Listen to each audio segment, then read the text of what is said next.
The sun rose over the Nile Delta on a morning that would forever divide history.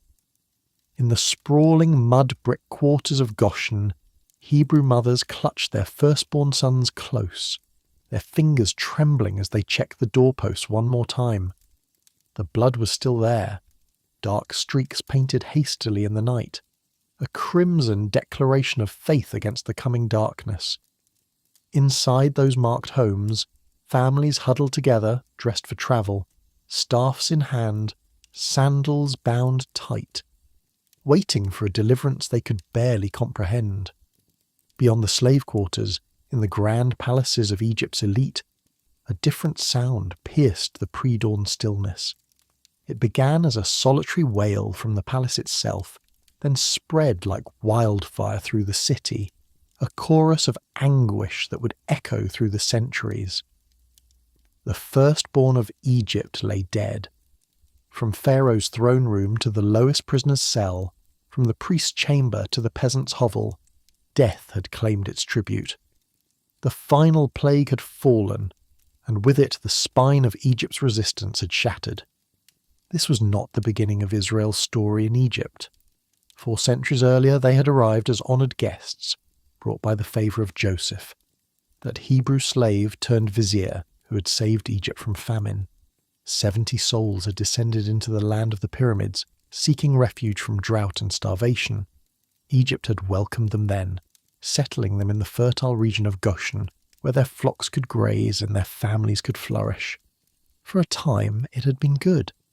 But empires have short memories, and gratitude is a fleeting currency in the halls of power. A new dynasty rose, one that knew not Joseph. The transformation was gradual but inexorable. The Hebrews multiplied, and with their numbers came fear. Egyptian administrators began to whisper in Pharaoh's ear, these foreigners were becoming too numerous, too strong. If war came, whose side would they take? The paranoia of the powerful is a dangerous thing, and it found its expression in the cruelest of policies. The honoured guests became slaves. It started with forced labour. Contribute to the building projects, they said. Help construct the storage cities of Pithom and Ramesses. It was presented as civic duty, but the duty never ended. The work grew harsher, the quotas more impossible, the overseers more brutal. Hebrew men bent their backs under the Egyptian sun, making bricks from mud and straw, hauling stones for monuments to gods they did not worship. The crack of the whip became the soundtrack of their existence, but still they multiplied. The more the Egyptians oppressed them, the more the Hebrews increased and spread, until the fear in Pharaoh's palace curdled into something darker than mere exploitation. If labour would not break them, perhaps death would. The order went out. Every Hebrew boy born must be thrown into the Nile. Let the sacred river of Egypt become a grave for Hebrew hopes. Let their sons, their future, be drowned before they could grow into threats. Midwives were commanded to kill infants on the birthing stones. When the midwives, fearing God more than Pharaoh, refused, the decree became public. Every Egyptian was deputized as an executioner. The Nile ran red with innocent blood, and the groaning of Israel became unbearable. It was into this darkness that a child was born, hidden for 3 months, then placed in a basket among the reeds. A desperate gamble by a mother who refused to let her son die. Pharaoh's own daughter drew him from the water, naming him Moses, drawn out, never knowing that this boy would one day draw an entire nation out of Egypt's grasp. 80 years would pass before that deliverance came. 80 years of Moses' preparation, 40 in Pharaoh's palace, learning Egyptian wisdom and military strategy. 40 in the Midian wilderness, learning humility and hearing the voice of God from a bush that burned but was not consumed. In that fire, the God of Abraham, Isaac, and Jacob revealed his name.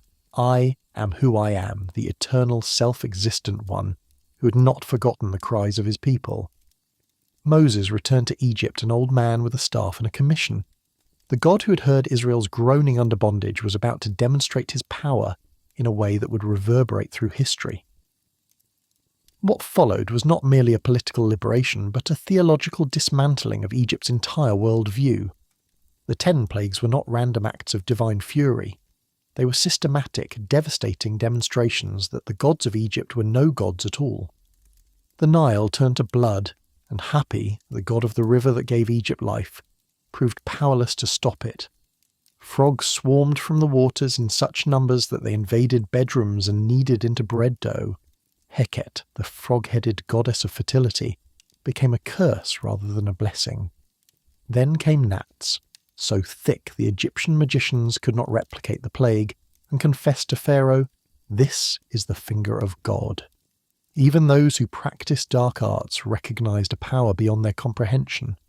Flies descended in swarms, but not on Goshen. For the first time, a distinction appeared. The Hebrew slaves were untouched while Egypt writhed. The division was stark, undeniable. This was not natural disaster. This was judgment with precision. Livestock died in the fields, and Hathor the cow goddess and Apis the sacred bull could not protect their own representations.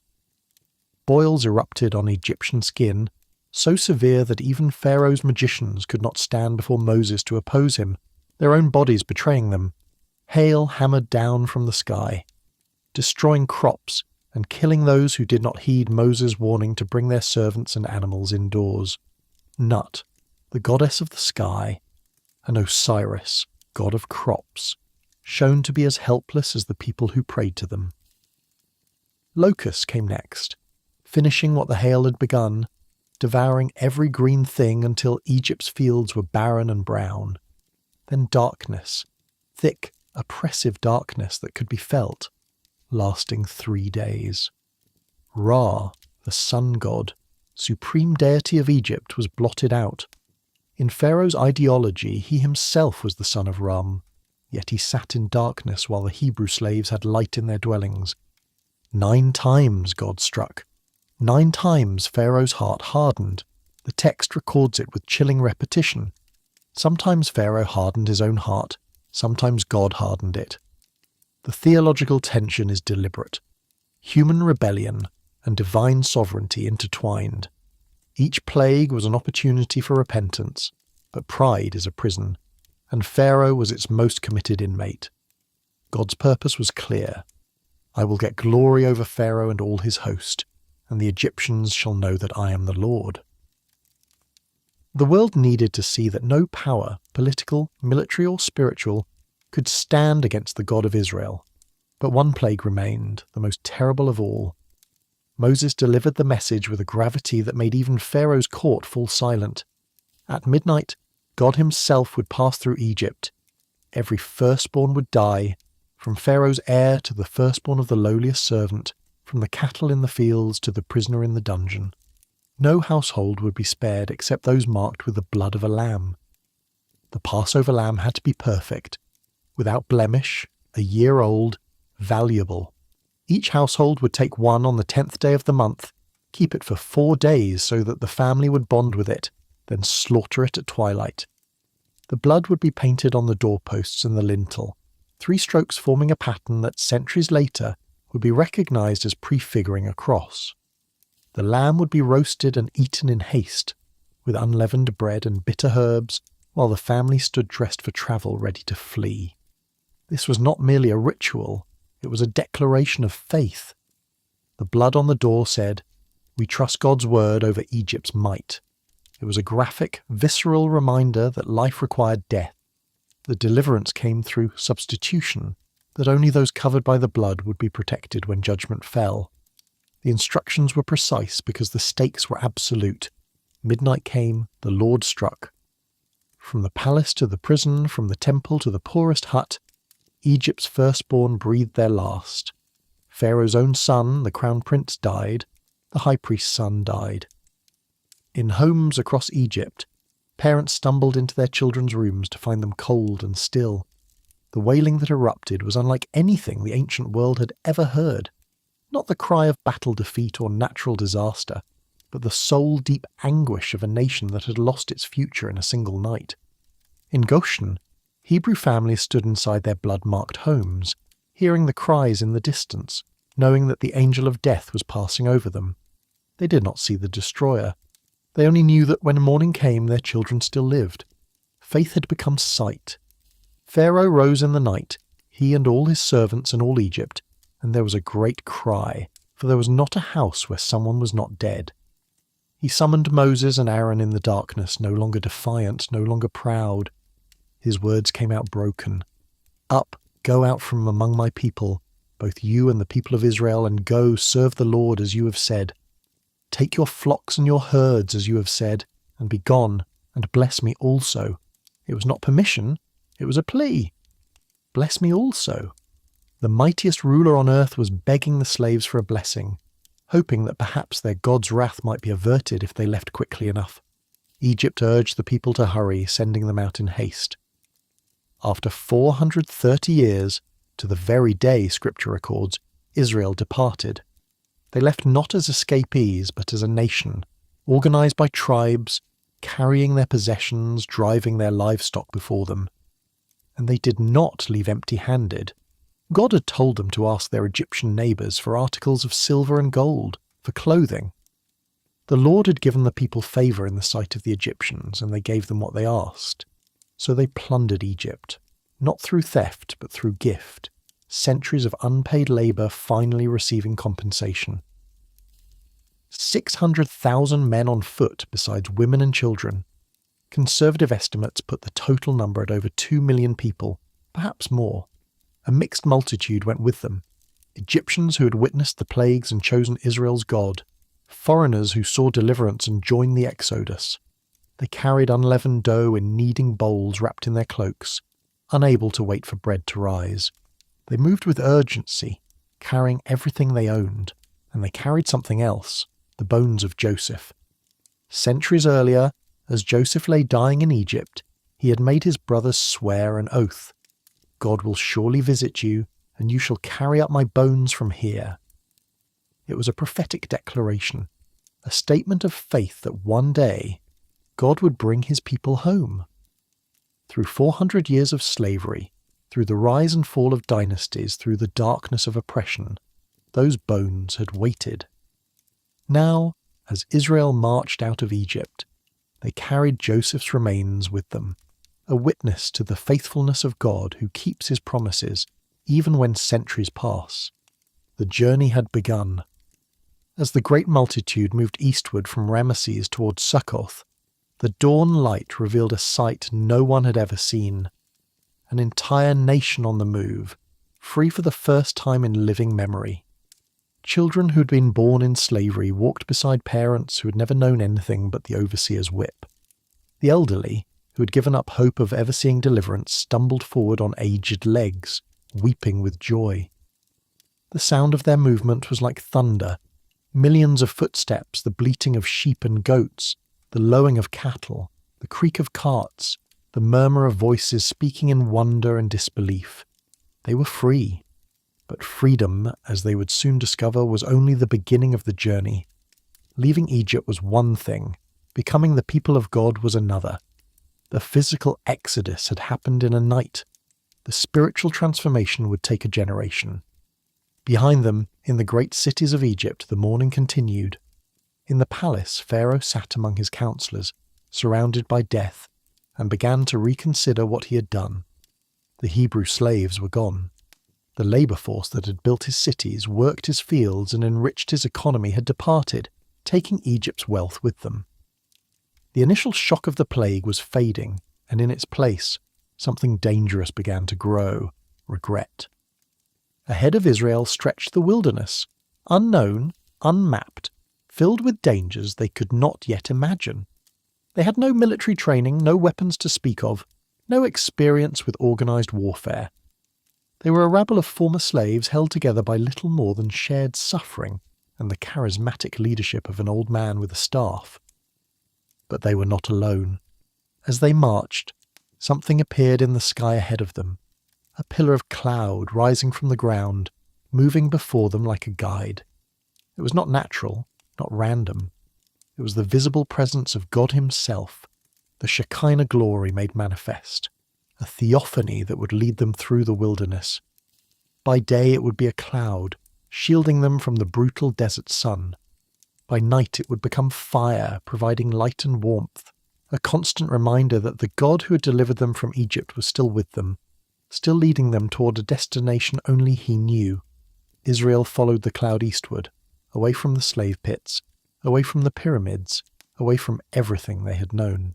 Each step was an act of faith, each mile a testament to their trust in the God who had proven himself mightier than Egypt's gods, stronger than Pharaoh's army, faithful to promises made centuries before to Abraham, Isaac, and Jacob. They did not know it yet, but their greatest test was still ahead. Freedom had come, but it would need to be defended. Deliverance had arrived, but it would need to be completed. The Exodus was underway, but the journey to the Promised Land would require more than physical movement. It would require transformation of heart, mind, and identity. The nation that left Egypt was a collection of freed slaves. The nation that would enter Canaan would need to be something far greater, a holy people, a kingdom of priests, a light to the nations. But first, they would need to survive. And survival would require a miracle unlike any the world had ever witnessed. The pillar rose from the desert floor like a living thing, towering above the multitude, visible for miles in every direction. By day it took the form of cloud, not the wispy, transient clouds that drifted across the Egyptian sky, but something dense and substantial. A column of vapour that defied the wind and moved with purpose. When the sun climbed to its zenith, and the desert heat became unbearable, the pillar spread above them like a canopy, casting shade over the vast encampment. At night it transformed into fire, brilliant, warm, and utterly impossible to ignore. This was not metaphor. This was not the poetic imagination of ancient storytellers embellishing a mundane journey. The pillar was real, physical, undeniable. It was the Shekinah glory, the manifest presence of the living God dwelling among his people, in a form they could see, follow, and find comfort in. Every member of Israel, from the youngest child to the eldest elder, could point to the sky and say with absolute certainty, God is with us. The theological weight of this presence cannot be overstated. Throughout human history, people have wondered where God is, whether he sees, whether he cares. Israel had no such questions. Their God was not abstract or distant. He was there, visibly, constantly, undeniably there. The pillar did not flicker or fade. It did not require faith to believe in its existence. It required faith to follow where it led. And it led them in a direction that made no strategic sense whatsoever. From Succoth, the logical route toward Canaan would have taken them northeast along the coastal road known as the Way of the Philistines.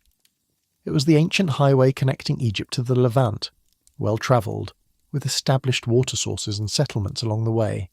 Armies used it. Trade caravans used it. Any military advisor worth his salt would have recommended it as the fastest, most efficient path to the Promised Land, but God specifically rejected it. The text is explicit about this. When Pharaoh let the people go, God did not lead them by way of the land of the Philistines, although that was near. For God said, "Lest the people change their minds when they see war and return to Egypt." The reasoning reveals profound divine wisdom. Israel was not ready for conflict. They had no military training, no weapon stockpiles, no battle-hardened commanders. They were a nation of former slaves whose courage had been beaten out of them by generations of oppression. The Philistines who controlled the coastal route were fierce warriors with fortified cities and professional armies. One encounter with them, and Israel's newfound freedom might have seemed like a cruel joke. Fear would have overwhelmed them.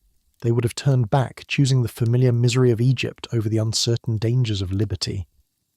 So God took them south, then east, into the wilderness, away from confrontation, away from the direct path, into a landscape that offered nothing but dependence on divine provision.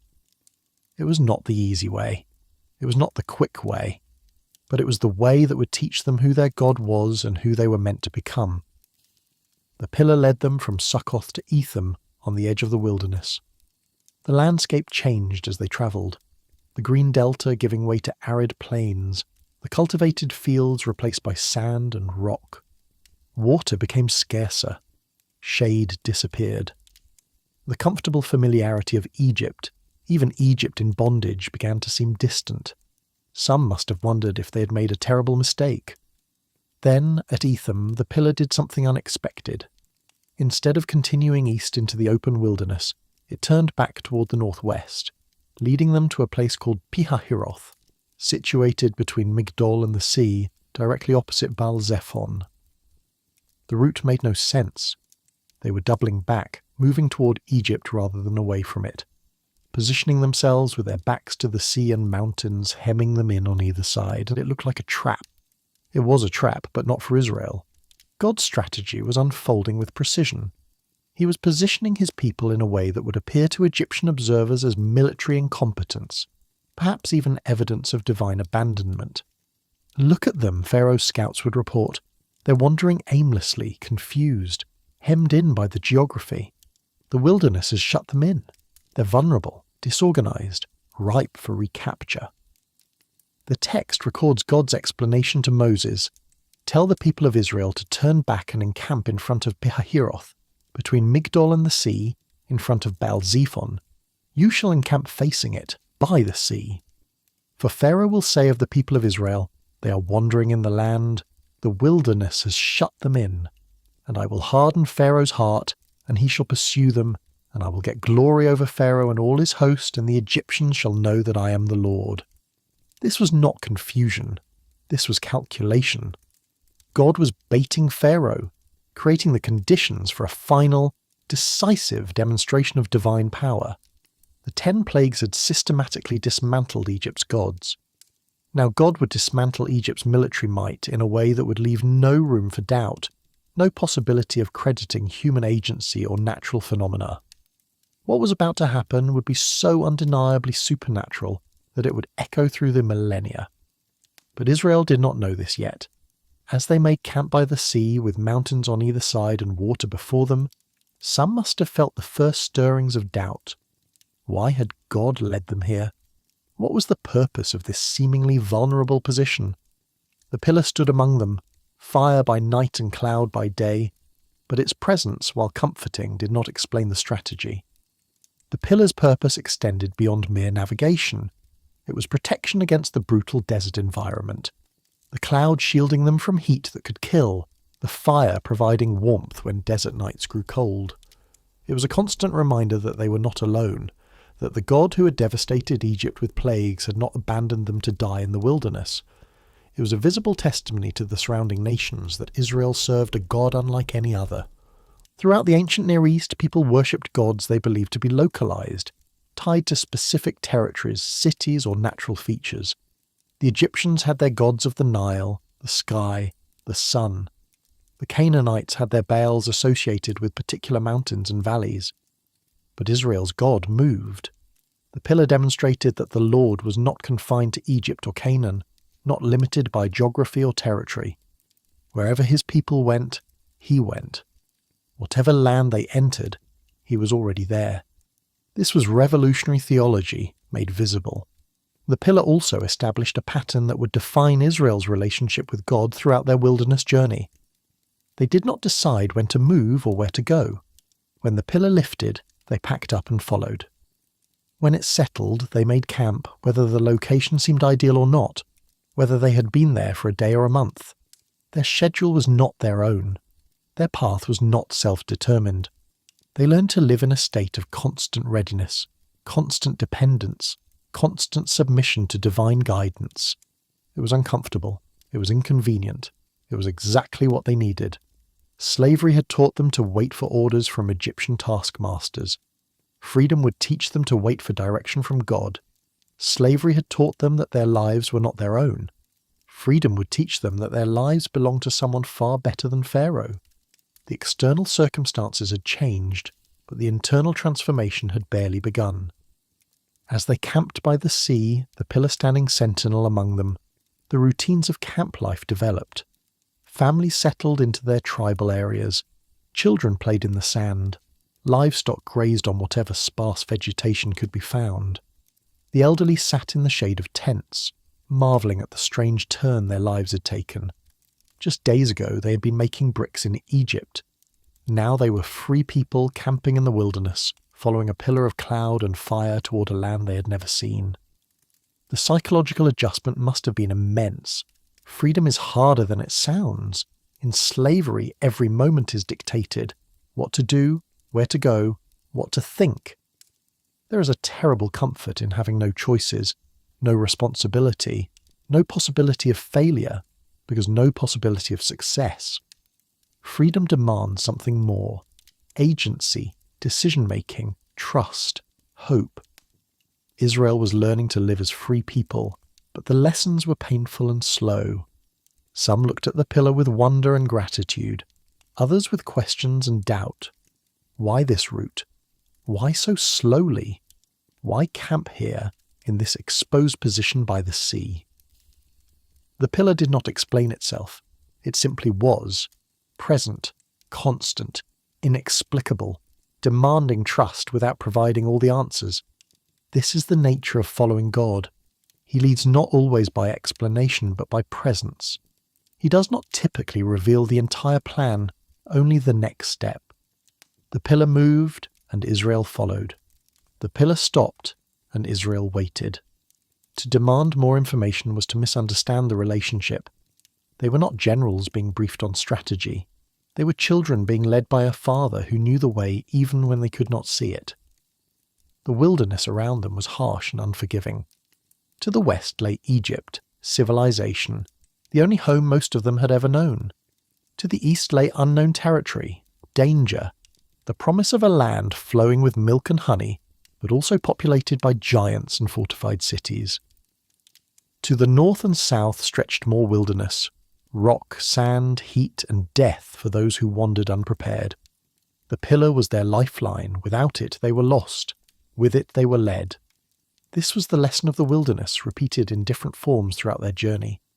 God provides what is needed, when it is needed, often in forms that defy human logic. Water from rocks, bread from heaven, guidance from a pillar of cloud and fire.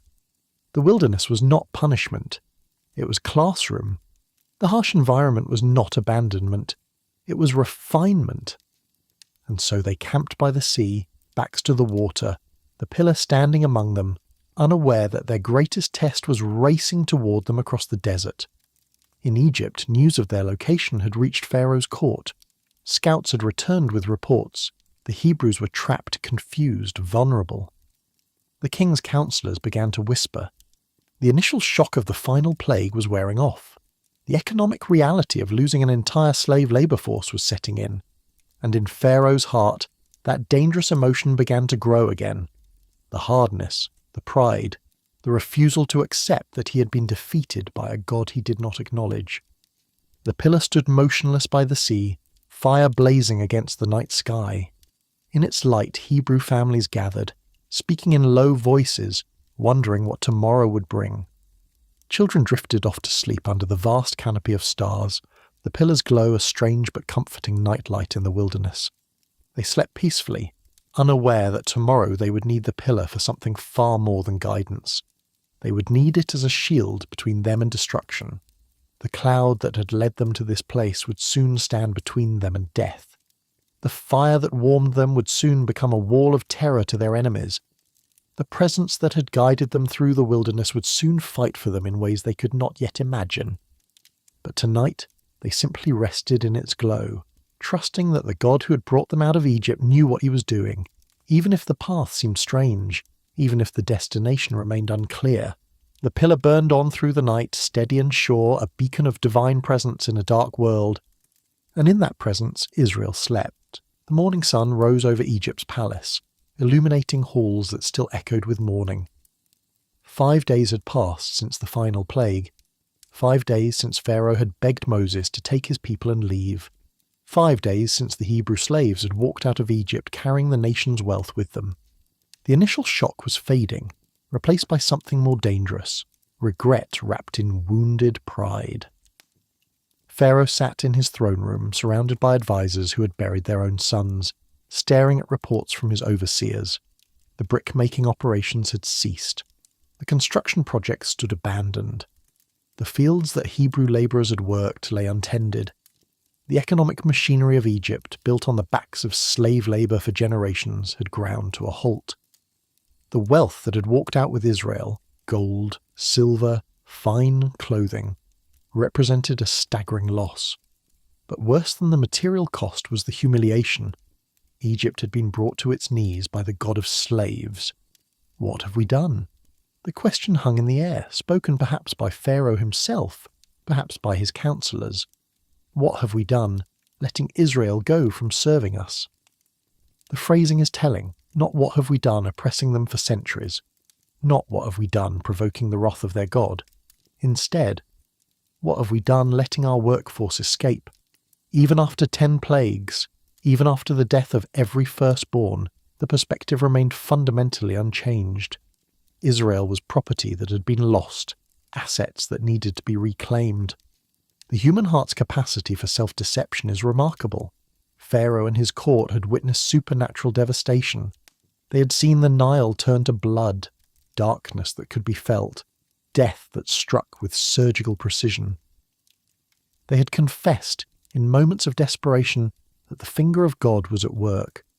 But now, with a few days' distance, with the immediate terror faded, the old patterns of thinking reasserted themselves.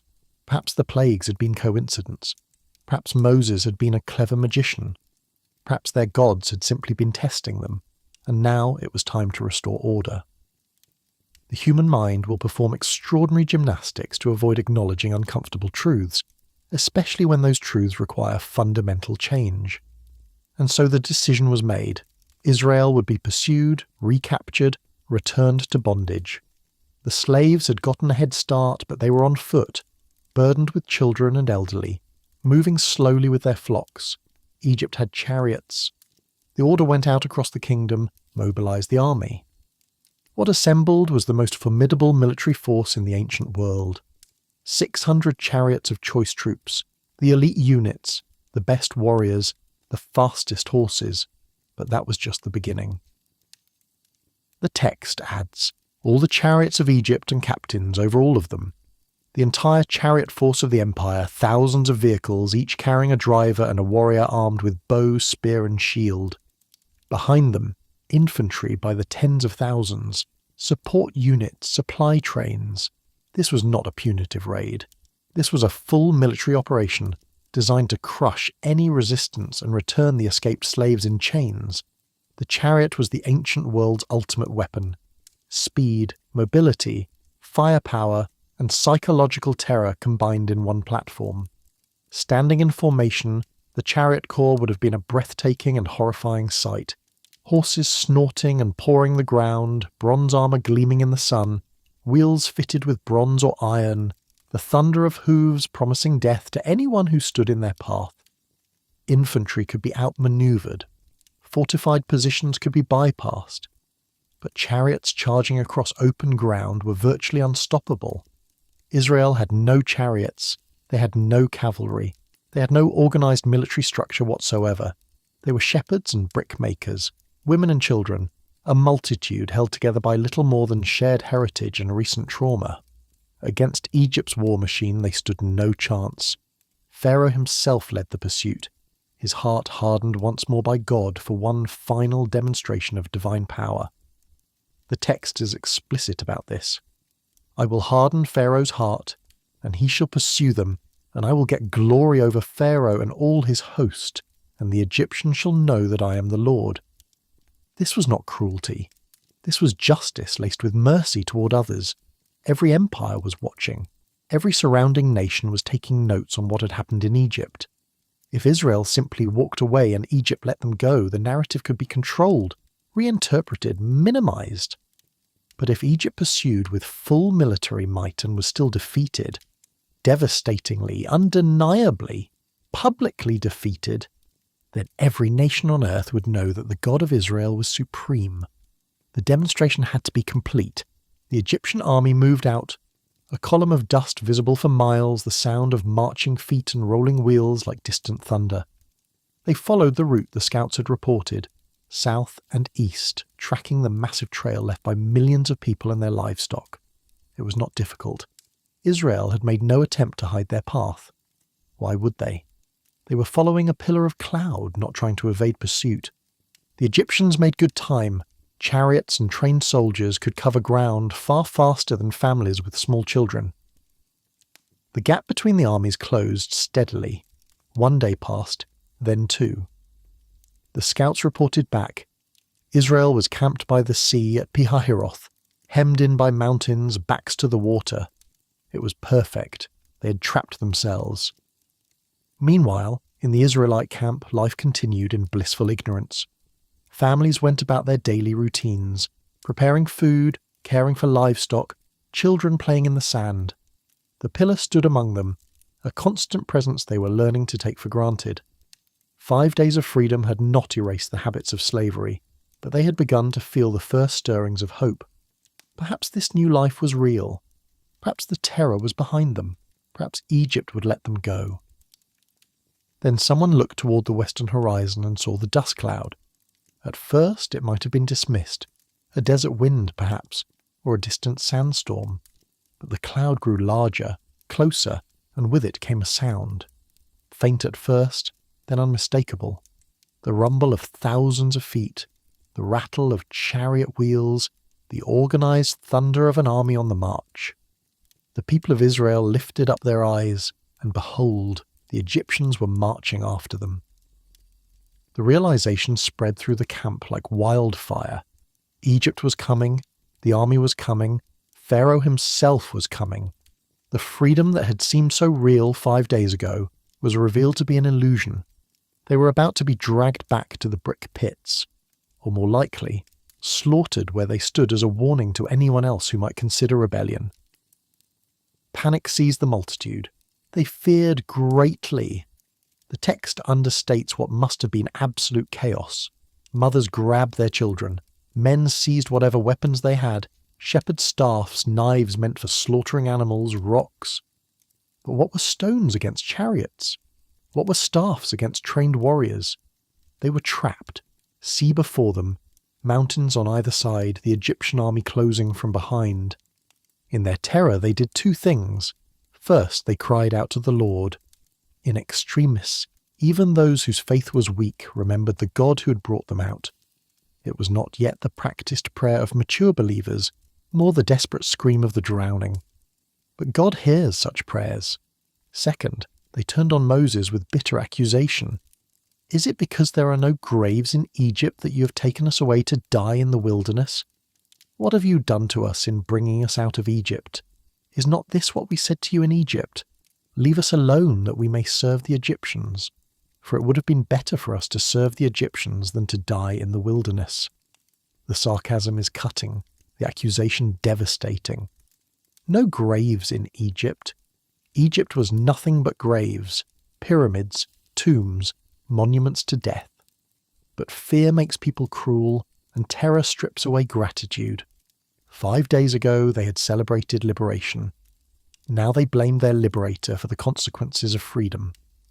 Notice the revisionist history. Is not this what we said to you in Egypt? Actually, no. When Moses first came to Egypt, the people had believed him and bowed their heads in worship. But fear rewrites memory, making slavery seem like a choice, bondage like safety.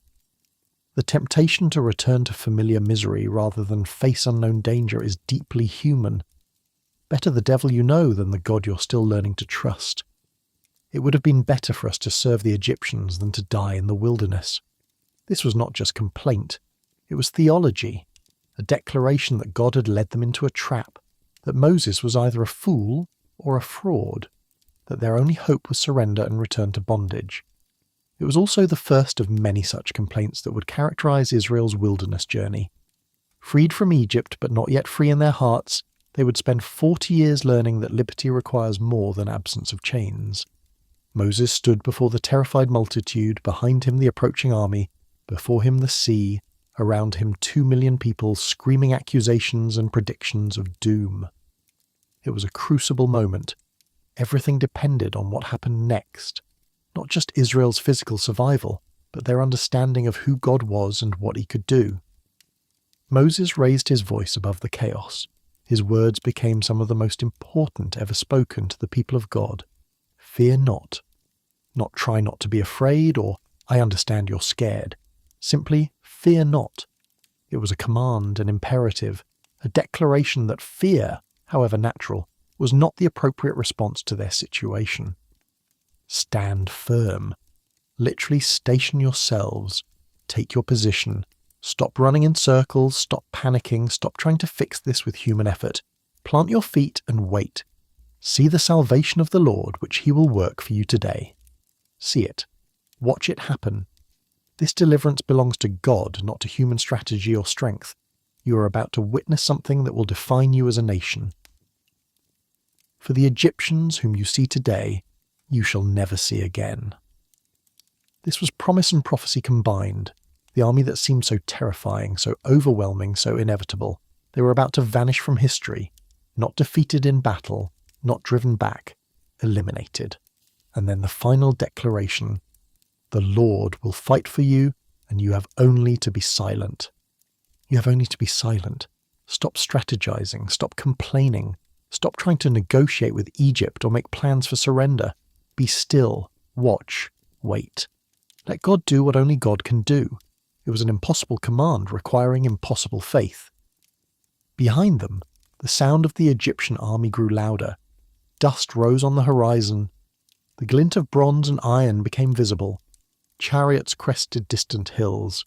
The army was perhaps an hour away, maybe less. And Moses told them to stand still and watch. Everything in human instinct screamed to run, to fight, to do something. But Moses was calling them to do the hardest thing of all.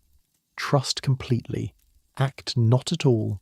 Wait for divine intervention in a situation where every second counted. Some obeyed, some continued to panic, some wept, some prayed, some shook with terror.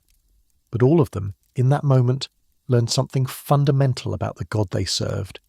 He does not need human strength to accomplish his purposes. In fact, he often waits until human strength is exhausted, human options eliminated, human hope extinguished, and then he acts. The Egyptian army drew closer. The sound of hoofbeats and chariot wheels became unmistakable. Israel stood trapped between the army and the sea, between terror and trust, between the world they had left and the world they had not yet entered. The sun climbed higher. The day grew hot. The pillar of cloud stood among them, silent, motionless, revealing nothing of what was about to unfold. And Moses, staff in hand, waited for God to speak. Moses stood before the multitude, staff in hand, waiting for God to act. Behind him, the Egyptian army advanced, chariots gleaming in the afternoon sun, the earth trembling beneath thousands of feet and wheels. Before him, the sea stretched to the horizon, its waters dark and deep, offering no escape. Around him, 2 million people balanced on the knife's edge between faith and terror. Then God spoke. The words came not with thunder or earthquake, but with the quiet authority of one who needs no dramatics to command attention. Why do you cry to me? Tell the people of Israel to go forward. It was almost a rebuke. Moses had told the people to stand still and see the salvation of the Lord. Now God told Moses to stop praying and start moving. There is a time for prayer and a time for action, a time to wait on God, and a time to obey his command even when the path seems impossible. This was the moment for obedience, for faith expressed in motion. Lift up your staff and stretch out your hand over the sea and divide it, that the people of Israel may go through the sea on dry ground. The same staff that had turned the Nile to blood, that had brought frogs and gnats and locusts, that had called down hail from heaven, that staff would now part the sea. It was not magic. The staff had no power in itself. But it was the appointed instrument, the physical symbol of divine authority, the rod of God wielded by the hand of man in partnership with heaven. Moses was commanded to do the impossible. Stretch out your hand over the sea and divide it, as if a human gesture could command the waters, as if mortal will could override the laws of nature. But this was the pattern God had established again and again. He commands what seems impossible, then provides the power to accomplish it. The impossibility is the point. If humans could do it themselves, who would know that God was involved? But before Moses could act, something else happened. Something that would buy Israel the time they needed. The angel of God, that mysterious figure who appears throughout Israel's history, sometimes called the angel of the Lord, understood by many scholars as a pre-incarnate appearance of Christ himself, had been travelling before the camp of Israel, leading them through the pillar of cloud. Now he moved. The angel relocated from the front of Israel's camp to the rear, positioning himself between Israel and Egypt, and the pillar moved with him, the cloud that had guided them through the wilderness, that had provided shade by day, that had transformed into fire by night. That pillar now became a wall. It stood between the camp of Israel and the camp of Egypt, and in that moment it revealed its dual nature. To Israel it remained light. The pillar illuminated their camp, providing visibility and comfort, a reminder that God had not abandoned them. But to Egypt, it was darkness. Thick, impenetrable darkness that made advance impossible. The text is precise. The cloud was darkness to them, but it gave light by night to these. So the one did not come near the other all night. This was not natural. Clouds do not emit light in one direction and darkness in another. But the pillar was not cloud in any ordinary sense. It was the manifest presence of God, and it bent the rules of creation to accomplish his purposes. The Egyptians, who had recently sat in supernatural darkness during the 9th plague, now experienced it again. They could not advance. They could not see. They could not attack. The pillar held them at bay. All night the two camps remained separated by divine intervention. Israel bathed in light, Egypt swallowed in darkness. It was a perfect picture of God's discriminating mercy and judgment. The same presence that blessed his people terrified his enemies. The same God who was salvation to Israel was barrier to Egypt. While the pillar held back the army, Moses moved to the edge of the sea. The water stretched before him, vast and uncaring, indifferent to human need. Waves lapped at the shore. The breeze carried the salt smell of the deep. Everything about the scene spoke impossibility. Moses lifted the staff. He stretched out his hand over the sea, and God caused a strong east wind to blow. It began as a whisper, a shift in the air. Then it grew, steady, powerful, relentless. Not a hurricane's chaotic fury, but focused force, sustained power channeled with surgical precision. The wind blew all night, and under its pressure the waters began to respond. This was not instantaneous miracle, though God certainly could have parted the waters in an instant. Instead, he chose to work through natural means elevated to supernatural effect. Wind that blew with divine strength, sustained by divine will, accomplishing divine purpose. The line between natural and supernatural blurred. Was this miracle or meteorology? The answer is yes. God is not constrained to work outside his creation. He can work through it, bending the rules he established to serve his purposes. As the hours passed, the waters began to divide, not slowly seeping back, but driven back, pushed by wind that would not relent. The sea level dropped. Muddy bottom appeared, but the wind continued, and the drying continued, until what had been seabed became dry ground. Not marsh, not mud, but firm earth on which millions of people and their livestock could walk. And the waters did not simply recede, they stood up. The description in Exodus is precise and repeated for emphasis.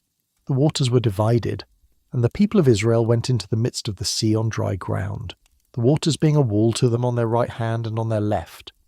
A wall, not a gentle slope, not shallow water lapping at the edges. A wall, vertical, impossible, held in place by nothing visible.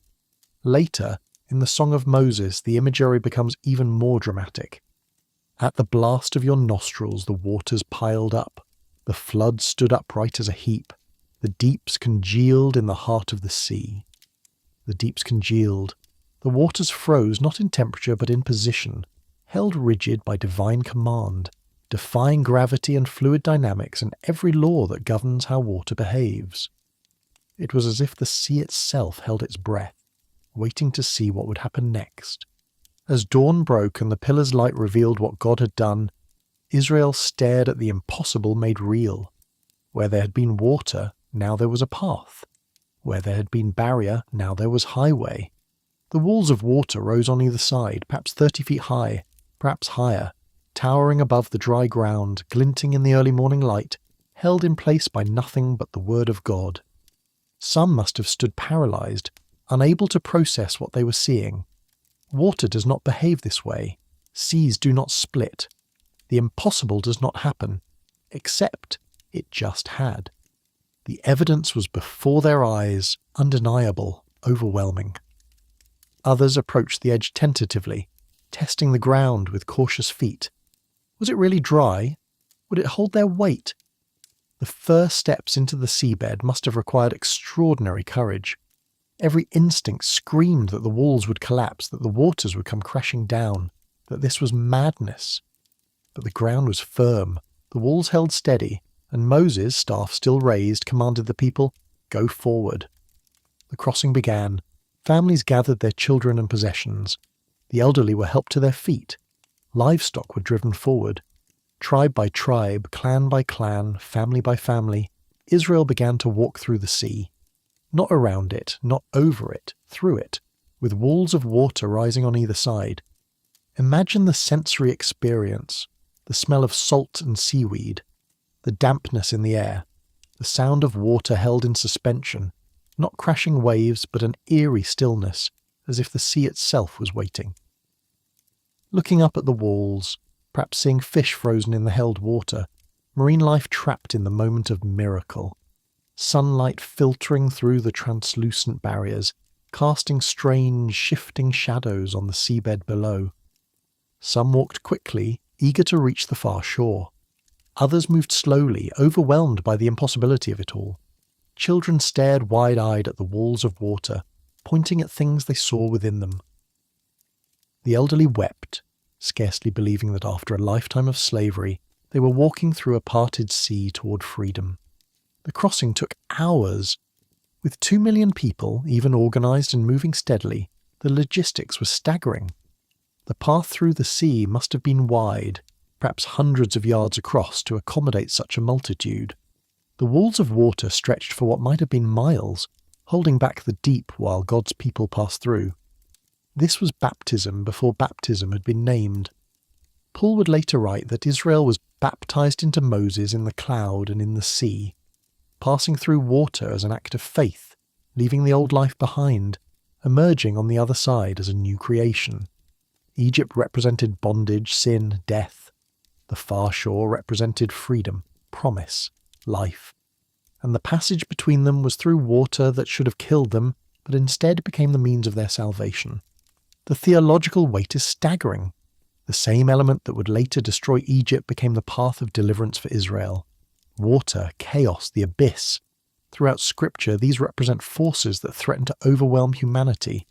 But when God commands, even chaos bows, even the abyss becomes a highway. As the crossing continued, the pillar of cloud and fire maintained its position between Israel and Egypt. The Egyptian army remained in darkness, unable to advance, unable to see what was happening. God had bought his people the time they needed, not through violence, but through presence. Not through battle, but through barrier. But that barrier would not last forever. Hours passed. The sun climbed higher. Family after family, tribe after tribe passed between the walls of water. The far shore, safety, salvation, dry ground on the other side, drew closer. The rear guard of Israel's camp entered the seabed. The massive crossing was nearly complete, and in the Egyptian camp, as morning advanced, the darkness began to lift. The pillar's shadow withdrew slightly. Visibility returned. Egyptian scouts, who had spent the night in supernatural darkness, suddenly saw what had happened. Their quarry had not fled north or south. They had not surrendered. They had walked through the sea. The seabed lay before them, dry ground where water should have been, walls of water held impossibly in place, and in the distance the tail end of the Israelite multitude making their way toward the far shore. Pharaoh's reaction must have been a mixture of rage, disbelief, and desperate calculation. They were escaping. Everything, the plagues, the release, the pursuit, would mean nothing if Israel reached the far shore. His slaves would be free. His power would be broken. The testimony to all nations would be that Egypt's might could not prevail against the God of slaves. Pride makes men foolish. Fear makes them reckless. The combination is lethal. Pharaoh gave the order, "Follow them, into the sea. After Israel, we can still catch them." The Egyptian army, the greatest military force in the ancient world, prepared to enter the path that God had made. They saw the walls of water. They saw the impossible made real. They had spent the night in supernatural darkness. They had witnessed plagues that devastated their nation. And still, blinded by pride and hardened by divine judgment, they charged forward into the very miracle that should have made them turn back in terror. 600 chariots of choice troops led the way. Behind them, all the chariots of Egypt. Behind them, infantry by the thousands. The thunder of hooves and wheels echoed between the walls of water as Egypt's war machine rolled into the seabed. On the far shore, the last of Israel's families climbed up onto dry ground. Moses stood at the edge, watching as his people completed their exodus from the place of death to the place of promise. Behind them, across the expanse of exposed seabed, the Egyptian army pursued. It was time. God had led Israel to this place. He had parted the waters. He had held back the army through the night.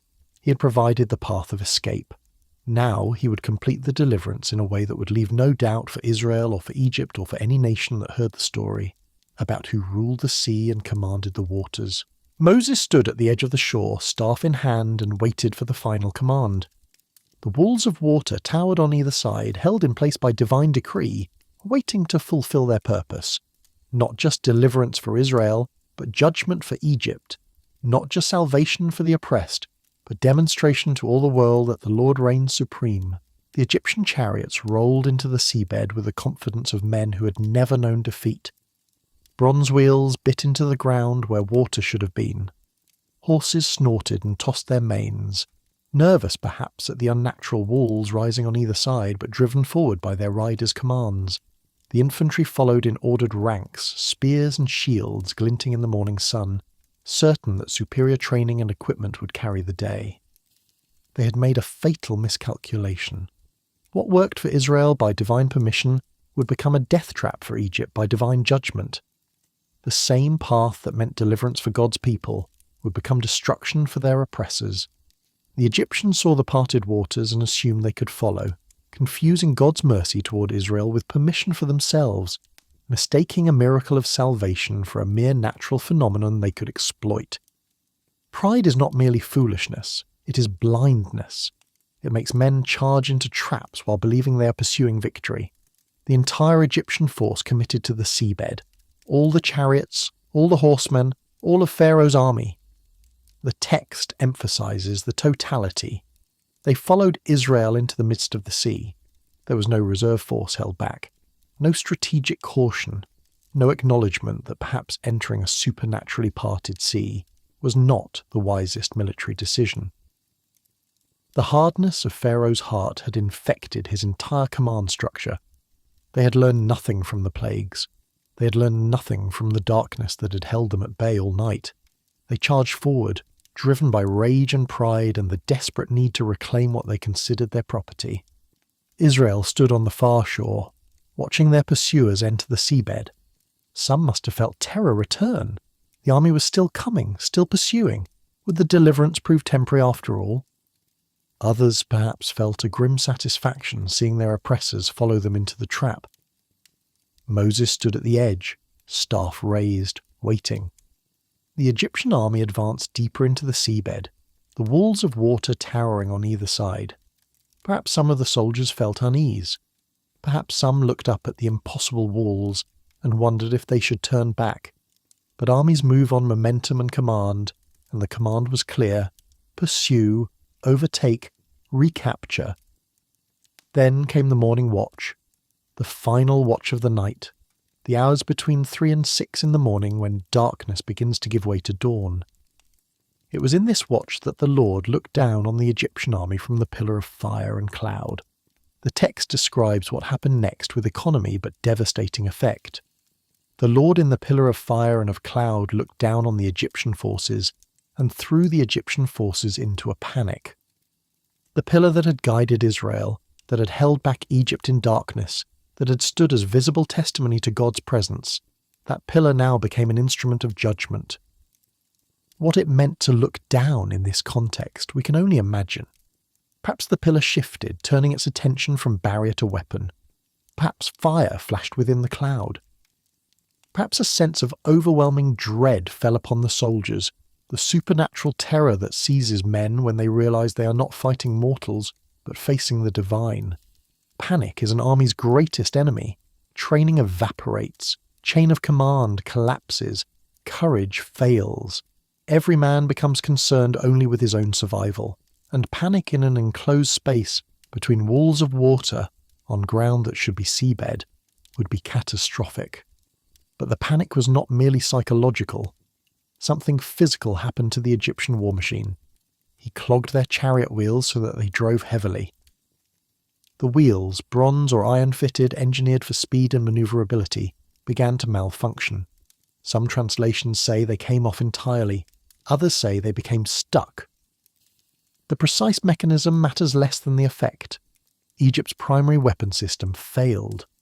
The chariots that had struck terror into the hearts of their enemies, that had given Egypt military supremacy throughout the region, became useless. Worse than useless, they became anchors, deadweight, obstacles. Imagine the scene. Horses rearing and screaming, tangled in harnesses attached to disabled chariots. Warriors trying to dismount, to flee on foot, finding themselves trapped between panicked animals and walls of water. Officers shouting commands that no one could hear over the chaos. The organised machine of war dissolving into a mob of terrified men. And in that moment of clarity that sometimes comes too late, the Egyptians finally understood what they were facing. Let us flee from before Israel, for the Lord fights for them against the Egyptians.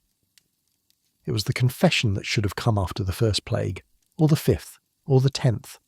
The acknowledgement that this was not Moses' power or Israel's strength, but the hand of the living God. They had attributed the plagues to chance, the darkness to natural phenomena, the parted sea to fortunate wind. But now, trapped between walls of water with their weapons failing and supernatural dread overwhelming them, they could no longer deny the truth. The Lord was fighting against them. But the realization came too late. Recognition without repentance is merely horror without hope. They turned to flee back toward Egypt, back toward the shore they had left, back toward anything other than the terror of divine judgment that had seized them. The retreat became a rout. Men trampled each other. Chariots collided. The army that had advanced with such confidence dissolved into chaos. On the far shore, Moses received the final command. Stretch out your hand over the sea, that the water may come back upon the Egyptians, upon their chariots and upon their horsemen. The same gesture that had parted the waters would now release them. Moses, who had led Israel through the sea, would now seal Egypt's doom. He raised his staff, he stretched out his hand over the sea, and at dawn, as the first light of morning broke over the horizon, the waters returned. The text describes it with terrible simplicity. The sea returned to its normal course. What had been held in supernatural suspension was released. The walls of water, which had stood through the night defying gravity and nature, collapsed. The deeps that had congealed now flowed. The waters that had been driven back by divine wind now rushed forward with accumulated force. The Egyptians were caught in full retreat. Backs turned, desperately trying to reach the shore. The sound must have been deafening. The roar of water released from constraint, the thunder of waves crashing together, the screaming of men and horses. Those in the rear saw it coming and ran faster. Those in the middle had nowhere to go. Those in the front, nearest the Egyptian shore, almost reached safety. Almost. The waters returned and covered the chariots and the horsemen. All the host of Pharaoh that had followed them into the sea, not one of them remained. Not one. The elite troops, drowned. The 600 choice chariots, destroyed. The captains and commanders, gone. The entire military force that had pursued Israel into the sea, eliminated in one catastrophic moment. The water that had been a wall of protection for Israel became a wave of judgment for Egypt. The theological weight of this moment cannot be overstated. Egypt had worshipped the Nun, the primordial waters, the chaos from which they believed their gods had brought order. They had deified the Nile. They had made water sacred. And in water they died, destroyed by the very element they had elevated to godhood. Their gods could not save them. Their weapons could not protect them. Their pride could not preserve them. The sea that had parted for Israel swallowed Egypt whole, and the silence that followed the roar of waves was the silence of total annihilation. On the far shore, Israel stood in stunned silence, processing what they had just witnessed. The army that had terrorized them, that had seemed invincible, that had driven them to despair just hours earlier, that army was gone. Destroyed not by Israelite resistance, but by divine intervention. The threat that had seemed so overwhelming, so inevitable, had been eliminated in a matter of moments. As the morning progressed and the sea calmed, bodies began to wash ashore on the Egyptian side, soldiers in their armour, horses in their harness, the wreckage of chariots and weapons. The visual evidence of Egypt's defeat littered the beach, a grim testament to what happens when human pride collides with divine purpose. The text records Israel's response. Israel saw the Egyptians dead on the seashore. They did not simply hear about the victory or trust that it had happened.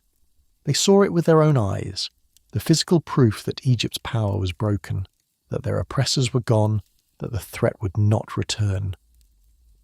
Israel saw the great power that the Lord used against the Egyptians, so the people feared the Lord, and they believed in the Lord and in his servant Moses. Fear and faith, terror and trust, the recognition that the God who had fought for them was powerful beyond comprehension, and the assurance that this powerful God was on their side. It was not merely relief at survival, but a fundamental shift in understanding. They had been saved not by their own efforts, but by divine warfare. They had been delivered not because they deserved it, but because God had chosen them, called them, claimed them as his own. And Moses, who had been accused and blamed, who had been called a fool and a false leader, was vindicated. The people believed in him because he had spoken for a God who kept his promises. The same crowds that had threatened him now recognized him as God's appointed servant. But the real transformation was not in their view of Moses, but in their understanding of God. They had known he was powerful. The plagues had proven that. But power alone does not inspire worship. What they witnessed at the sea was power combined with purpose, might directed toward mercy, judgment that secured salvation. God had not destroyed Egypt for sport or cruelty, but to deliver his people. The same act that meant death for their enemies meant life for them. This was the God they served, one who fights for his people, who keeps his promises, who makes ways where there is no way, who turns the weapons of the enemy into instruments of their own destruction. Egypt lay broken on the far shore. Their military might was shattered. Their reputation of invincibility was destroyed.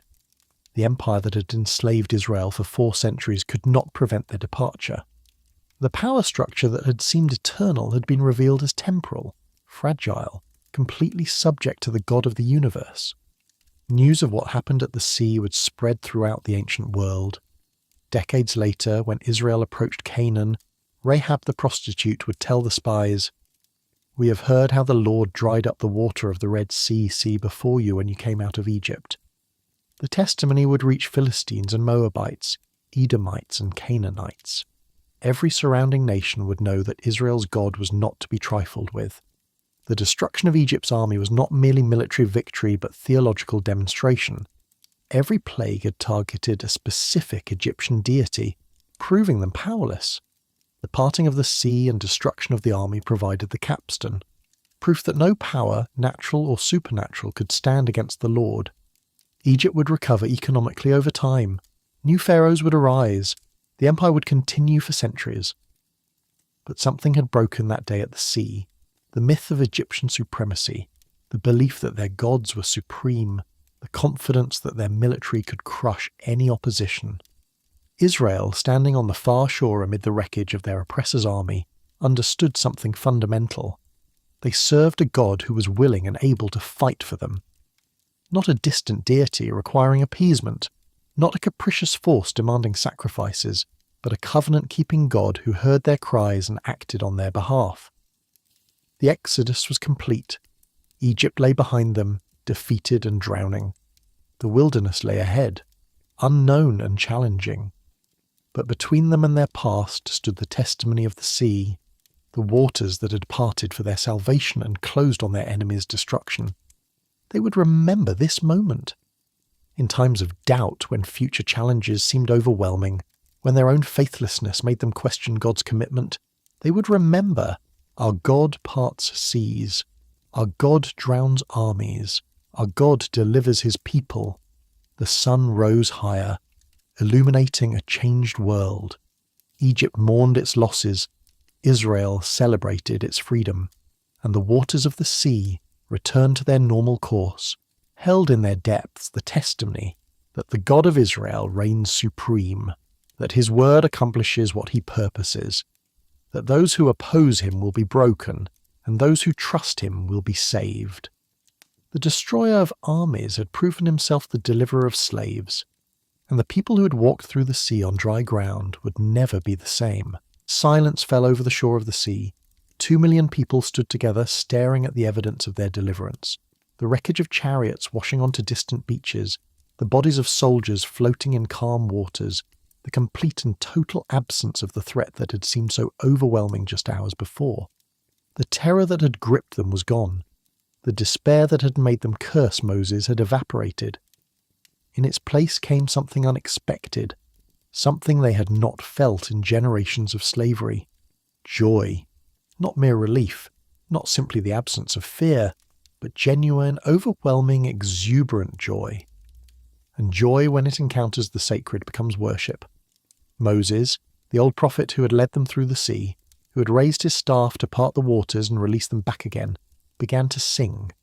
His voice, weathered by 80 years of life, strengthened by decades of speaking for God, rose above the multitude. And as he sang, the people joined him, until the shore rang with the sound of a nation discovering how to praise. The Song of Moses, recorded in Exodus 15, would become one of the oldest pieces of Hebrew poetry, a testimony that would echo through millennia. It was not a carefully composed hymn written in calm reflection. It was spontaneous worship born from immediate deliverance, the overflow of hearts that had seen the impossible and were changed by it. I will sing to the Lord, for he has triumphed gloriously. The horse and his rider he has thrown into the sea. The opening line set the theme. This was not Israel's victory. This was not Moses' cleverness or human strategy succeeding against odds. The Lord had triumphed. God alone had defeated Egypt. The horse, symbol of military might, and its rider, symbol of trained power, had been thrown into the sea by divine hand. Everything that had made Egypt formidable had been rendered impotent by the God of slaves. The Lord is my strength and my song, and he has become my salvation. This is my God, and I will praise him, my Father's God, and I will exalt him. Personal pronouns flood the text: my strength, my song, my salvation, my God. The God of their fathers, Abraham, Isaac, Jacob, had become their God. The promises made centuries ago had been fulfilled in their generation. The covenant relationship was not merely inherited tradition, but living reality. They were experiencing what their ancestors had only hoped for. The Lord is a man of war. The Lord is his name. The title is jarring to modern ears. God as warrior, divine fighter, holy combatant. But to a people who had just watched their God destroy an army, the image was not merely metaphorical. They had witnessed divine warfare, the pillar of fire throwing Egypt into panic, the wheels of chariots clogging, the waters returning at precise command. These were not natural disasters, but acts of deliberate divine combat. God had fought for them, and his enemies had been vanquished. The song continued, recounting with poetic intensity what had just transpired. Pharaoh's chariots and his host he cast into the sea, and his chosen officers were sunk in the Red Sea. The floods covered them. They went down into the depths like a stone. Like a stone. Not floating, not swimming, not escaping, sinking with the finality of dead weight, pulled under by the waters they had foolishly entered. The image is merciless because the judgment was complete. God does not defeat his enemies halfway. When he moves in judgment, the result is total. Your right hand, O Lord, glorious in power, Your right hand, O Lord, shatters the enemy. In the greatness of your majesty, you overthrow your adversaries. You send out your fury. It consumes them like stubble. The song attributes agency correctly. Not wind, not water, not circumstance, but the right hand of God, glorious in power, the majesty of God overwhelming those who set themselves against him. Fury that consumes like fire burns stubble, quickly, completely, leaving nothing but ash. Then the song shifts from what happened to how it happened. At the blast of your nostrils the waters piled up, the flood stood upright as a heap, the deeps congealed in the heart of the sea. At the blast of your nostrils, it's anthropomorphic language, attributing human features to God, but it captures the effortless nature of the miracle. God breathed, and waters piled up. He exhaled, and the deeps congealed. What would require massive engineering and impossible physics for humans required only divine will. The song then gives voice to Egypt's perspective, the arrogance that had driven them into the sea. The enemy said, I will pursue, I will overtake, I will divide the spoil. My desire shall have its fill of them. I will draw my sword, my hand shall destroy them. It was Egypt's plan, spoken in Egypt's voice, confident, predatory, certain of victory. But the next line delivers the devastating counter. You blew with your wind, the sea covered them, they sank like lead in the mighty waters.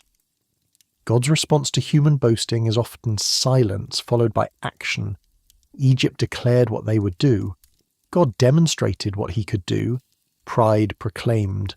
Power prevailed. And the mighty warriors of Egypt sank like lead, heavier than stone, faster than drowning, with no hope of recovery. Then the song reaches its theological crescendo, the question that stands at the heart of all worship.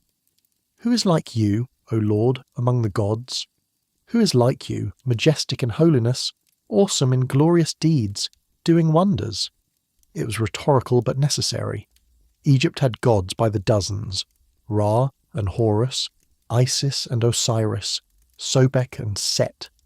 Every nation had its deities, its spiritual powers, its supernatural claims, but the question demanded an answer. Which of them could part a sea? Which of them could throw an army into panic? Which of them could turn water into walls and then into weapons? The silence was the answer. None of them, not one. The Lord stood alone, incomparable, without peer or rival. The gods of Egypt had been revealed as powerless. The gods of Canaan would prove equally impotent. Israel's God was supreme, and the song declared it with confidence born from eyewitness experience. The song continued, shifting from past deliverance to future conquest. You stretched out your right hand, the earth swallowed them. You have led in your steadfast love the people whom you have redeemed. You have guided them by your strength to your holy abode.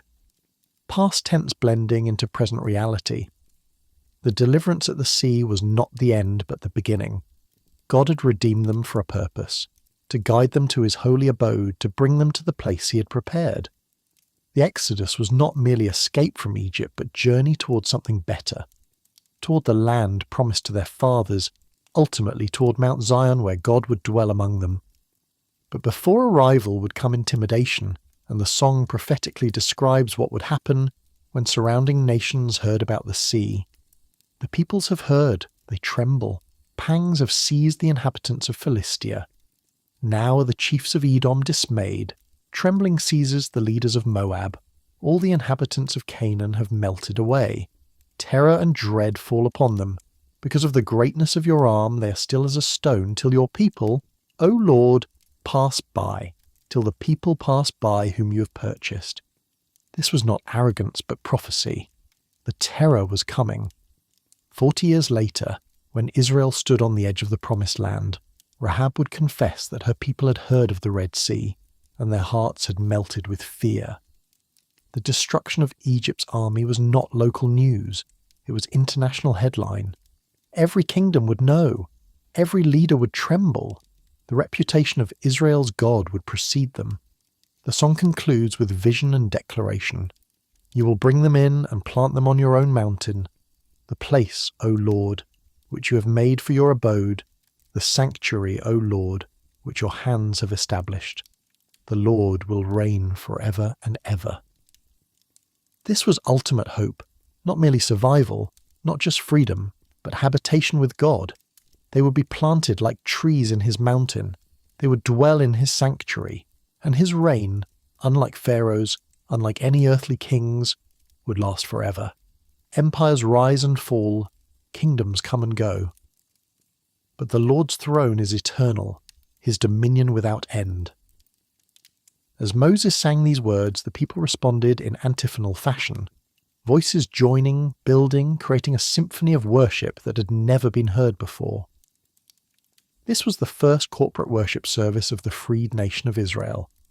Not in a temple, not with elaborate ritual, but on a beach with the evidence of deliverance visible before them. Then Miriam stepped forward. Miriam the prophetess, Aaron's sister, Moses' elder sibling who had watched over him when he was hidden in a basket among the reeds 80 years earlier. She had protected him then. Now she would lead the women in celebrating his God.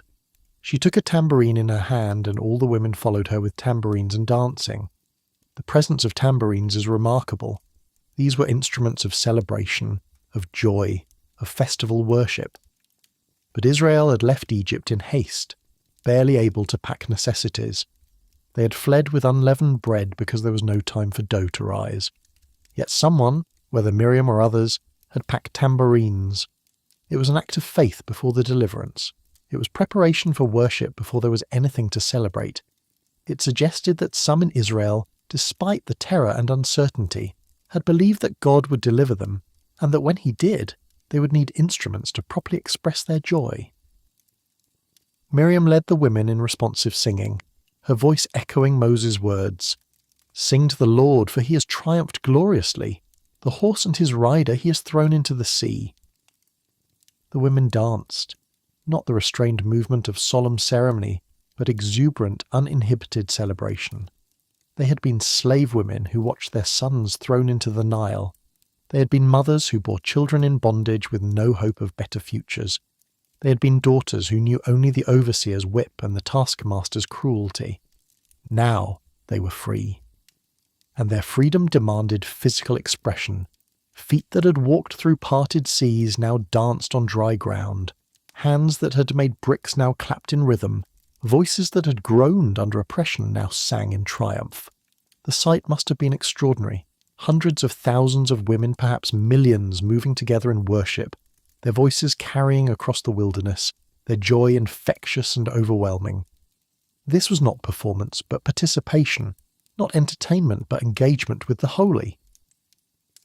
The role of women in this moment is significant. In a patriarchal culture where women's voices were often marginalized, here they were central to worship. Miriam was called a prophetess, a woman who spoke for God, who had spiritual authority, who led others in encountering the divine. The pattern would continue throughout Scripture. Deborah, Huldah, Anna, women who prophesied and led others in recognizing God's work. But more than Miriam's individual leadership, it was the communal nature of the worship that mattered. Men and women together, young and old, tribe and clan, all participating in declaring God's greatness. This was not spectator religion where professionals performed and others watched. This was full-body, whole-community engagement with the reality of divine deliverance. The worship served multiple purposes. First, it was proper response to what God had done. When grace is received, gratitude must follow. When deliverance occurs, worship becomes necessity, not option. Second, it reinforced the testimony. By singing about God's acts, they ensured that the story would be remembered, passed down, ingrained in their corporate memory. Third, it shaped their identity. They were no longer defined by slavery but by salvation, no longer characterized by oppression but by deliverance. The Song of Moses would be sung again and again throughout Israel's history. It would be taught to children as a catechism of God's faithfulness. It would be recalled in later Psalms when Israel faced new threats and needed reminder of past deliverance. And ultimately, in the book of Revelation, it would reappear, the redeemed standing on what appeared to be a sea of glass mingled with fire, singing the Song of Moses, the servant of God, and the Song of the Lamb. The connection is profound. The same God who delivered Israel from Egypt through water and blood would deliver humanity from sin through the water of baptism and the blood of Christ. The same pattern, judgment on enemies, salvation for God's people, would repeat at cosmic scale when Christ returns. But on that day by the sea, the cosmic implications were not yet visible. What was visible was immediate, tangible, undeniable. A freed people worshipping their deliverer, a nation discovering its voice, a community learning that the proper response to grace is gratitude expressed in song. As the worship continued, as voices rose and tambourines rang and feet danced, something shifted in Israel's collective consciousness. They had left Egypt as refugees. They had crossed the sea as survivors, but as they worshipped, they became something more, a people defined by their relationship with the God who fought for them. The sun climbed higher, the worship continued, and on the far shore the waters of the sea sparkled peacefully, giving no hint of the judgment they had executed, no evidence of the miracle they had hosted, simply returning to their normal course as if nothing extraordinary had happened. But everything had changed. Egypt's power was broken, Israel's God was glorified, and the people who had been slaves were learning note by note, word by word, to sing as free people who knew their Redeemer's name. The waters of the sea grew calm as the day progressed, their surface reflecting the sky as if nothing extraordinary had occurred. But everything had changed. A nation had been born through those waters, not merely freed from slavery, but forged into something new. The crossing of the Red Sea became more than a historical event. It became the defining moment in Israel's identity, the story they would tell their children and their children's children, the testimony that would shape their understanding of God and themselves for millennia to come. Every generation of Israelites would look back to the sea and remember, this is who our God is, and this is who we are because of him. The journey continued. Israel moved deeper into the wilderness, following the pillar that had guided them through the waters. But the memory of the sea travelled with them, woven into their corporate consciousness, recalled in moments of fear and doubt, celebrated in festivals and songs. When Moses later commanded them to write these things down as a memorial, it was not simply historical record-keeping. It was the preservation of testimony, the ensuring that future generations who had not seen the waters part would still know the power of the God they served. The Red Sea became Israel's reference point. In every subsequent crisis, when enemy armies threatened or impossible obstacles loomed, someone would remember, but God parted the sea. When water was scarce in the wilderness and the people complained, the elders could respond, the God who made a path through the depths can provide water from rocks. When the Jordan River stood between them and the Promised Land, Joshua could act in faith, because God had already proven he could command waters to obey. The psalmist would return to the Red Sea again and again, mining it for theological truth and poetic imagery. The writer of Psalm 66 declared with confidence born from inherited testimony, he turned the sea into dry land, they passed through the river on foot. There did we rejoice in him. The crossing was not just Moses' generation's story, but every generation's inheritance, a reason for perpetual rejoicing.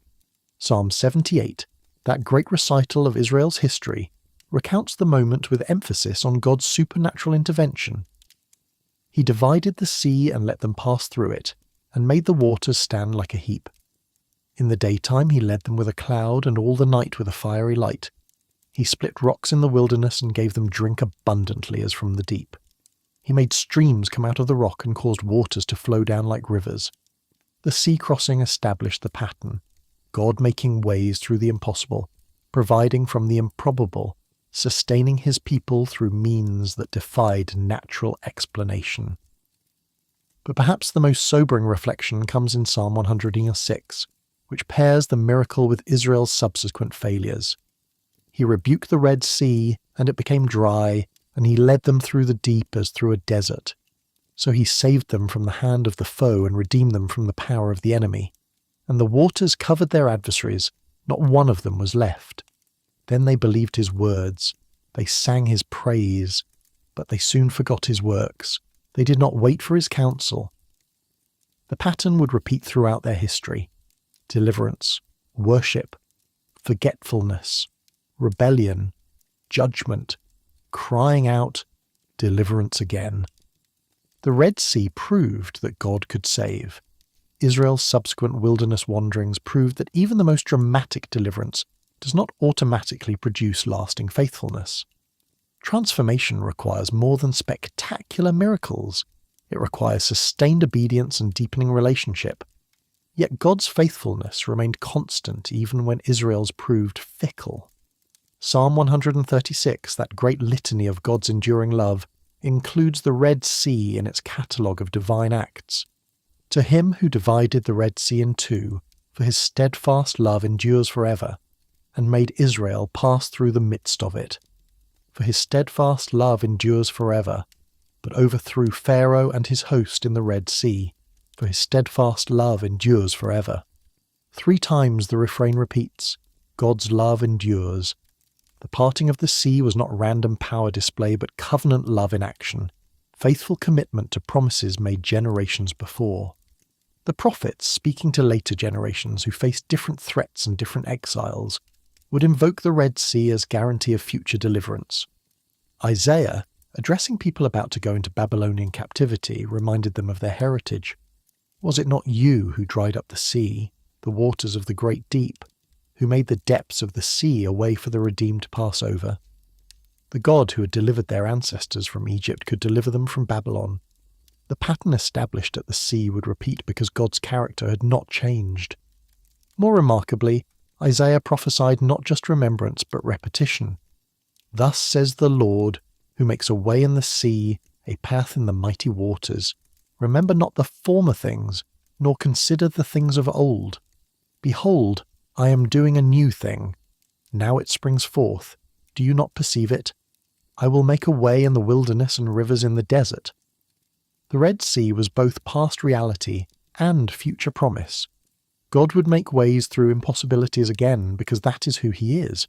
The God who parts seas, the one who creates paths where none exist. The language of crossing through water became embedded in Israel's theological vocabulary.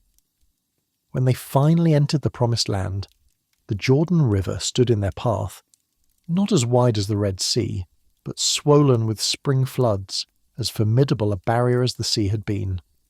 God commanded Joshua to have the priests carrying the Ark of the Covenant step into the water. The moment their feet touched the river, the waters parted, not driven back by wind this time, but heaping up at a town called Adam while the people crossed on dry ground. The parallel was intentional. God was demonstrating that his power had not diminished, that what he had done through Moses he could do through Joshua, that the same deliverance pattern would continue into this new generation. The crossing of the Jordan became a second Exodus, confirming that the God of the Red Sea was still with his people. The prophet Elijah, centuries later, would strike the Jordan with his cloak, and the waters would part so he could cross. His successor Elisha would do the same, proving that the spirit that rested on Elijah rested on him.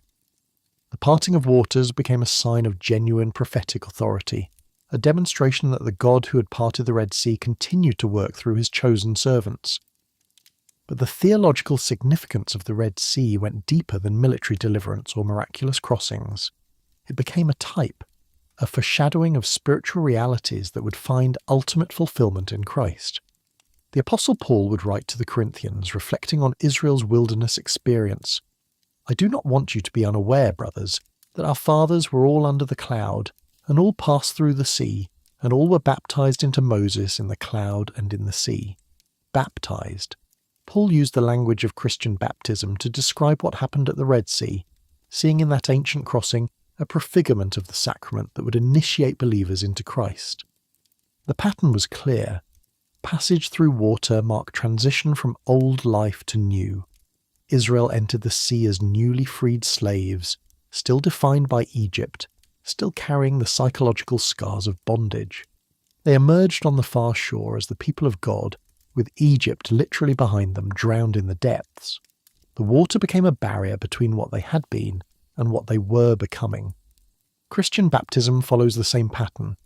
The believer enters the water carrying the old life, sin, bondage, death. They are submerged, symbolically dying with Christ, buried in the water as Christ was buried in the tomb.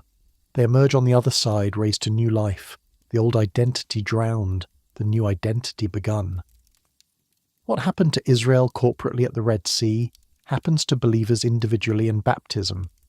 But the parallels extend further. Egypt represented not just political oppression, but spiritual bondage, slavery to sin, captivity to powers that destroy. Pharaoh's army pursuing Israel into the sea mirrors the way sin and death pursue humanity, seeking to drag us back into bondage. The walls of water that protected Israel are like the grace of God that holds back judgment while his people pass through. And the waters that closed on Egypt are the judgment that falls on sin itself, destroyed in the very place where God's people found salvation.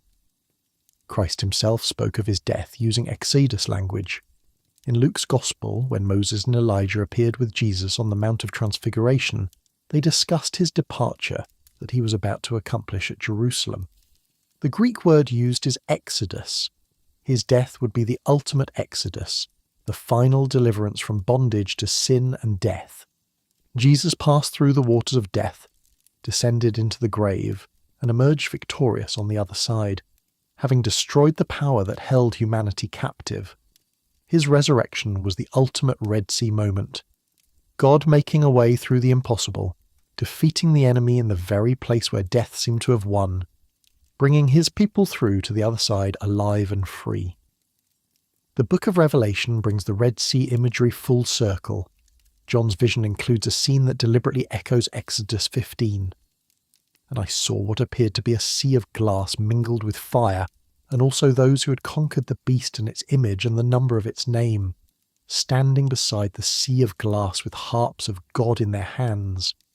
And they sing the song of Moses, the servant of God, and the song of the Lamb.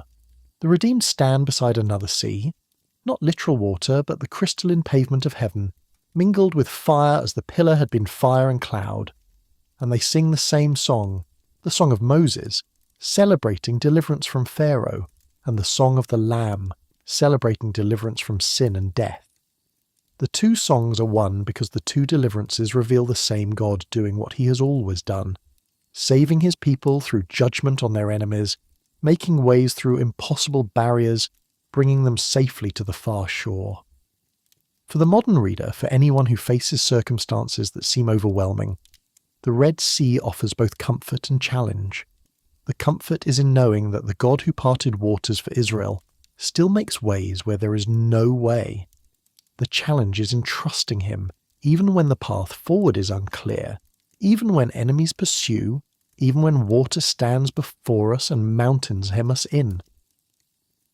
The Red Sea teaches that God often leads his people into situations where human solutions are impossible, precisely so that divine power can be revealed.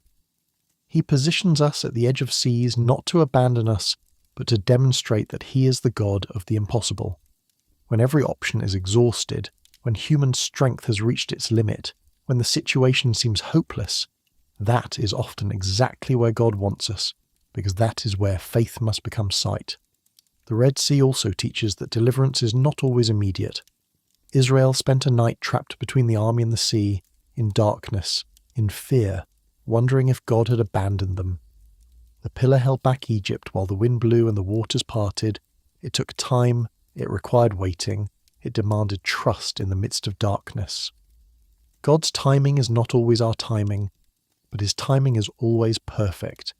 And perhaps most importantly, the Red Sea teaches that worship is the proper response to deliverance. When God parts the waters in our lives, when he makes a way through our impossibilities, when he defeats the enemies that pursued us, the appropriate response is not casual gratitude, but exuberant worship. Israel sang and danced because they understood that what had happened to them was miracle, that they had witnessed divine power, that their God had proven himself worthy of praise. The legacy of the sea extends to every person who has ever felt trapped, pursued, overwhelmed by circumstances beyond their control. The question is not whether God can deliver. The Red Sea answers that definitively. The question is whether we will trust him in the moment of crisis, whether we will stand still and see the salvation of the Lord, whether we will follow when he commands us to go forward, even when the path seems impossible. Egypt discovered that opposing God's purposes leads to destruction. Pharaoh learned too late that hardening one's heart against divine truth leads to judgment. The waters that saved Israel drowned Egypt because the same act of God that means salvation for those who trust him means judgment for those who rebel against him. Israel learned that their God keeps promises, that he hears the cries of the oppressed, that he fights for his people, that he makes ways through impossibilities, that he is worthy of complete trust even when the path seems dangerous. They learned these lessons imperfectly. Their subsequent rebellion and wandering proved that miraculous deliverance does not automatically produce mature faith. But the lessons were there, taught in water and wind and fire, written in the drowning of armies and the drying of seabeds. For 40 years in the wilderness, whenever Israel complained or doubted, someone could point back to the sea and ask, "Do you not remember what God did?"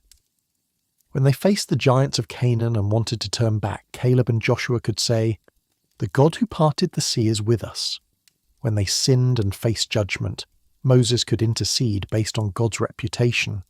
What will Egypt say if you destroy the people you brought out with such power? The Red Sea became the lens through which Israel understood everything else. God's power, his faithfulness, his willingness to fight for them, the seriousness of opposing him, the joy of being delivered by him. It was their creation story as a nation, their defining narrative, their permanent testimony. And it remains testimony today, not merely ancient history but present promise. Not just what God did, but what God does, parting seas, making ways, delivering his people, defeating his enemies, worthy of worship and trust. The waters returned to their normal course after Israel crossed and Egypt drowned. The physical miracle ended, but the spiritual impact continues, wave upon wave, generation after generation, touching every person who hears the story and recognizes in it the character of the God who still reigns, still delivers, still makes ways where there is no way.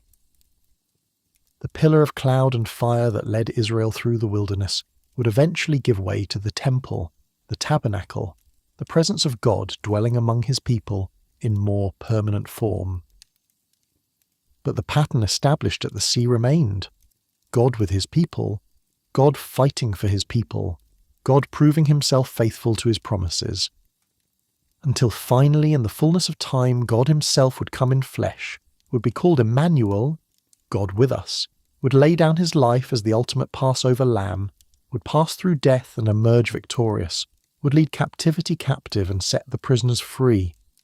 The story that began in Egypt, that reached its climax at the Red Sea, that continued through wilderness and conquest and exile and return, that story found its ultimate fulfillment in a cross and an empty tomb. The Exodus became eternal. The deliverance became cosmic. The God who parted the Red Sea tore the veil of the temple, split the rock of the tomb, and opened the way to the true promised land.